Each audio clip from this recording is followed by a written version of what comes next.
In today's video, we're going to introduce the topic of simple harmonic motion. So, just a quick recap of the semester so far and what we've covered. We started with kinematics and a sort of description of motion, formally going through what we mean, position, velocity, acceleration, all of those things and those vectors, and how to describe objects moving in a quantitative way.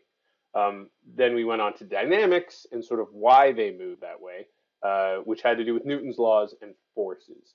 And in both of those cases, we also included circular motion, just a different way of describing motion in terms of angular velocities, angular positions, angular accelerations, and things like that. Had an exam on both of those, hopefully did pretty well and are starting to understand those. Then we moved on to conservation laws, and we thought about the concepts of energy and momentum and how, depending on how we define our system and how if there's any interactions with the environment, energy and momentum within our system can be conserved.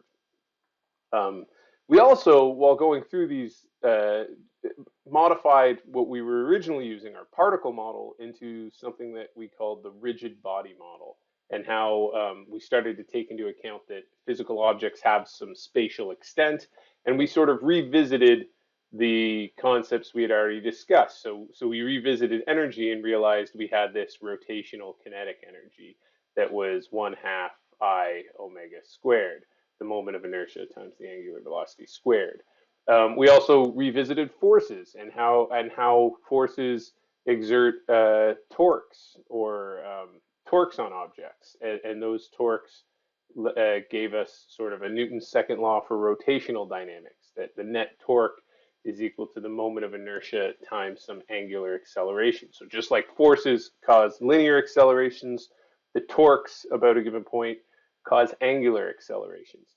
Then we looked at sort of finished off with the vector description of those rotational quantities and came up with the concept of angular momentum and how that gave us another conservation law. If we have a system of objects with no external torques on them, there is some conservation of angular momentum.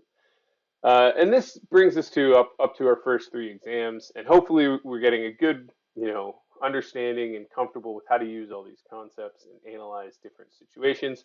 What we're doing next to sort of finish off the course is we're going to start to look at oscillations and waves, which is a bit different. It's sort of, I don't want to say an application of these things, but they're concepts that are ubiquitous in science, and involve, I think, a slightly, it seems very, not very, but slightly different way of thinking about things than what we're used to, where position or accelerations aren't constant again.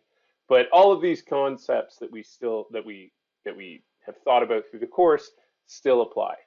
Anyway, today we're going to focus on oscillations and start to develop that sort of picture and get comfortable with how to think about them. So, what is an oscillation? Well, an oscillation is something that sort of repeats itself, right? So an object is undergoing oscillatory motion if its motion repeats itself. So back and forth across some equilibrium point. You can think of, there are tons of examples. One I like to use is if you think about a diving board, sitting on the edge of a pool, we have some equilibrium position where it sits there, but then someone jumps on it, pushes it down. That board's going to go down and back up, and it's just going to go back and forth around that equilibrium position, oscillating. You think about lots of different things where this happens, and basically any type of motion like that that repeats itself, we call an oscillation or oscillatory motion. We're going to have to learn some sort of nomenclature or some language to describe these things, and we already have some language that we've used from previous parts of the course, but we can think of the period, which may sound familiar because we discussed this when we were doing circular motion. But the period is the time it takes for that object to complete one oscillation or one cycle of motion. So if we had some object that was looking like that moved like this, moved one way, stayed there, moved back to the other side, stayed there for a bit, then moved back to the other side, the time it takes to repeat itself from where it, say, started here and then got all the way back to the same part of its motion would be one period. If we had something that was just slowly going back and forth like that, one period, again, would be how long it takes to repeat one cycle of motion. So that period, if you think about circular motion, the period we used in circular motion, that definition was the time it took for something to go all the way around the circle, or around one path of the circular motion, which is a type of oscillatory motion, right? It repeats itself. If you go in a circle, you repeatedly go in that circle, and the period has the exact same definition as the time it takes to complete one cycle around that. Frequency, again, another term that we're familiar with from our circular motion. It is, how frequent, how frequent these oscillations are, or how many oscillations per second they are, which again, in circular motion was the same thing. If it took, 2 seconds, say, to go once around the circle, the frequency would be 1 divided by 2, or it would go around 1/2. It'd go through 1/2 of a circle every second. Um, so it's how frequent these oscillations are, or how many oscillations per second there are, and its unit is hertz, or just inverse seconds. Um, like I said earlier, we're familiar with this sort of thing from circular motion, right? We've seen both of these terms before. In circular motion, the period was the time it takes to complete one full circle, and the frequency was how many full circles does that object go around in a given second, right? And we're familiar with these, and it makes sense though, again, because circular motion is oscillatory motion. It's something that repeats itself. Um, we used the term omega to describe circular motion. Uniform circular motion had some constant angular velocity.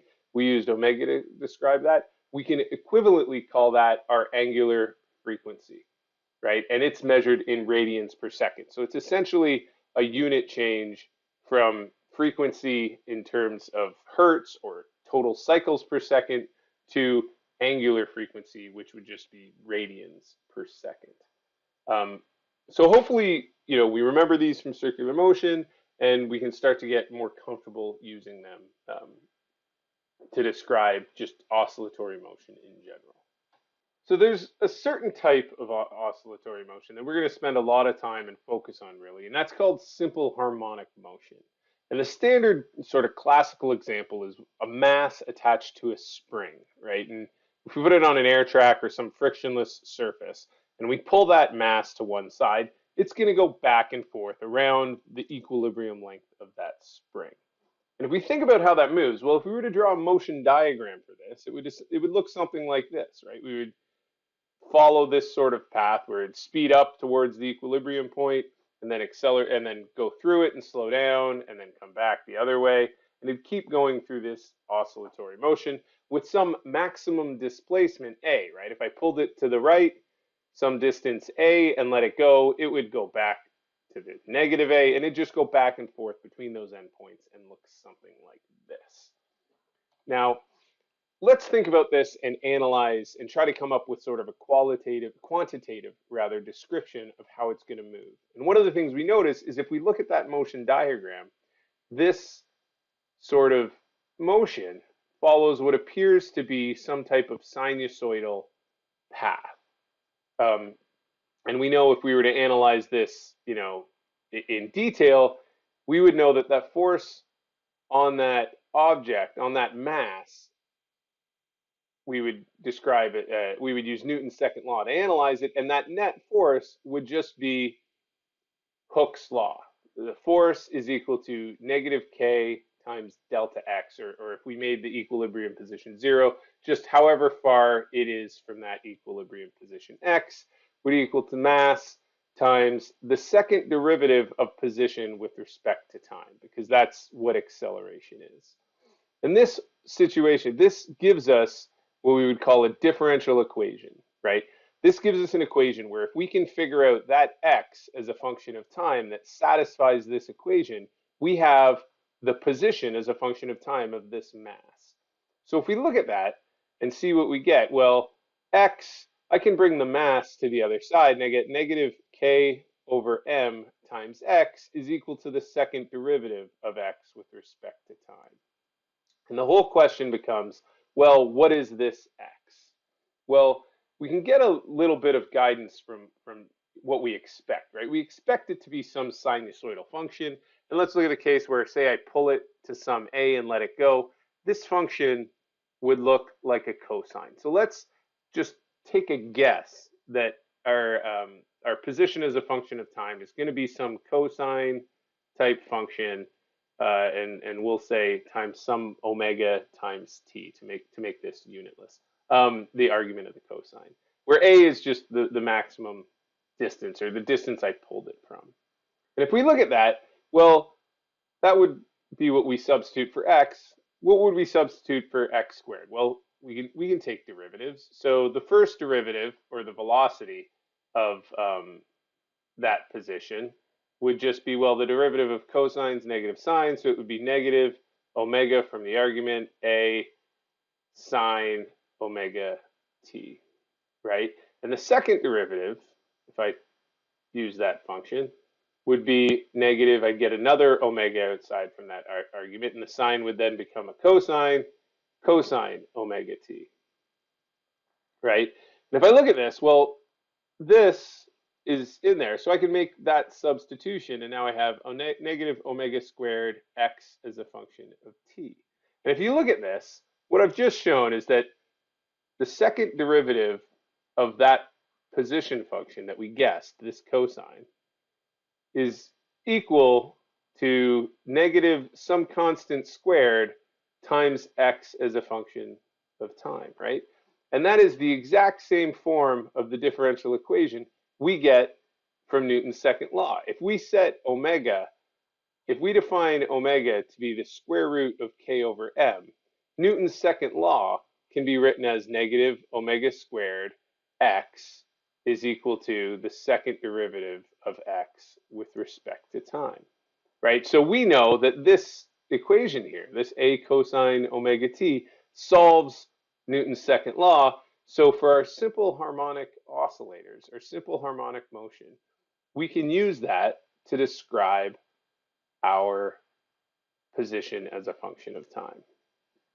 And if we know that, well, we can also use that to get our velocity as a function of time, because all we had to do is take the derivative, and even our acceleration as a function of time, because then we take the second derivative. But I'm not expecting us to solving this differential equation or knowing that's a bit beyond the scope of the course. But this result is something that we're going to use, right? What we've just shown is that the position of a simple harmonic oscillator can be described by this equation. The position goes as a some amplitude cosine omega t. If we plot that, this is what we get. We get this, position or displacement is going to follow that cosine sign. The derivative, if you recall, was just that negative omega a sine omega t. This was a cosine omega t. So we have some amplitude a that's going to be the maximum displacement it gets, and then we're just going to oscillate back and forth. With velocity, we're going to have some maximum velocity that's just omega times a, right? And it's going to oscillate in sine. If we align up, the derivatives, this is the slope. The steepest slope is going to be where the position's at the equilibrium. That makes sense. It's going to be moving fastest through the equilibrium. And then it gets to the end at a turning point and stops, and that's lines up with where it's zero. And then finally, the acceleration does the same sort of thing, where it's got some maximum acceleration of omega squared a. And if you look at where this lines up, it lines up when when the velocity's at its minimum or at the turning point, which also makes sense, right? When I'm at my maximum displacements here, that Hooke's law force, that force negative k times x, is at the maximum, so the acceleration would also be at the maximum. We can also think about this in terms of energy, right? And it's a little bit different. If we look at the potential energy diagram from the elastic potential energy, it's going to be that 1/2 kx squared parabolic curve. We give it some total energy by pulling it out to some a, and it's going to go back and forth between those turning points. The energy is going to go from entirely potential energy in the spring, then it's going to accelerate, back towards the equilibrium point. It's going to get to the equilibrium point at 0 and then have maximum kinetic energy and minimum potential energy. And the energy is going to oscillate back and forth in the same sort of manner, with one subtle difference here. If you think about what is the period of an oscillator, well, we define the period to be the time it takes to complete one oscillation. So that's going from here all the way to the other side and then all the way back, right? And what happens with the energy there? Well, when I start here, I'm at this point, maximum potential energy. I come this way, I get to minimum potential energy here. I get to the other side, and I'm at maximum potential energy again. This is one cycle of our energy, but I haven't quite completed a full cycle of motion yet. I have to come all the way back, get back to a minimum in potential energy, and then all the way back to the maximum potential energy. So this time period, this is a period of motion for our oscillator, but you can see the cycling back and forth between kinetic and potential energy actually happens twice with that time. So what do we got? Well, we have oscillators, or objects that undergo repetitive motion, and we've looked at the specific example of simple harmonic motion, or simple harmonic oscillators.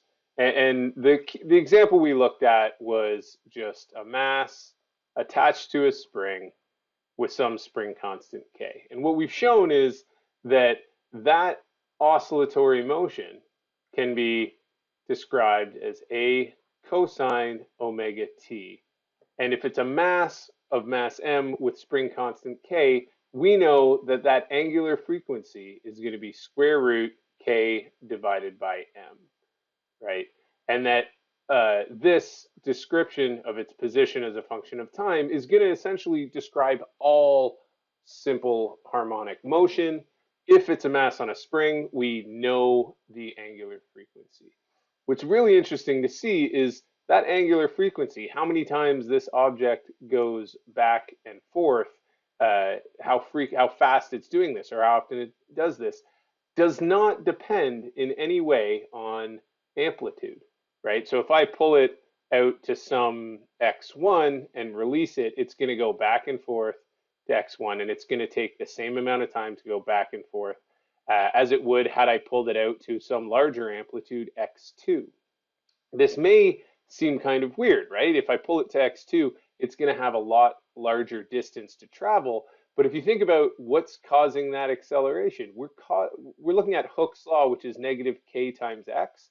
That force gets bigger as I pull it out larger to a larger distance. It's going to have a larger force. It's going to accelerate faster with a higher magnitude of acceleration. And it turns out that the increase in distance that object has to travel is sort of exactly canceled by the increased acceleration that we get from being at that larger distance. So essentially the main results so far are our equation that describes the position of a simple harmonic oscillator, and for masses on springs, we know the angular frequency of that oscillator, and all it depends on is the spring constant k and the mass that's attached to that spring. But we also compared this to circular motion, right? If you think about circular motion, we have some object with some, we'll say, position that's described by that vector, and it's going around at some angular velocity omega, right? And we said, well, that is a type of oscillatory motion. Turns out it's exactly the same mathematically as all the other simple harmonic motions we're going to talk about, that mass on a spring run.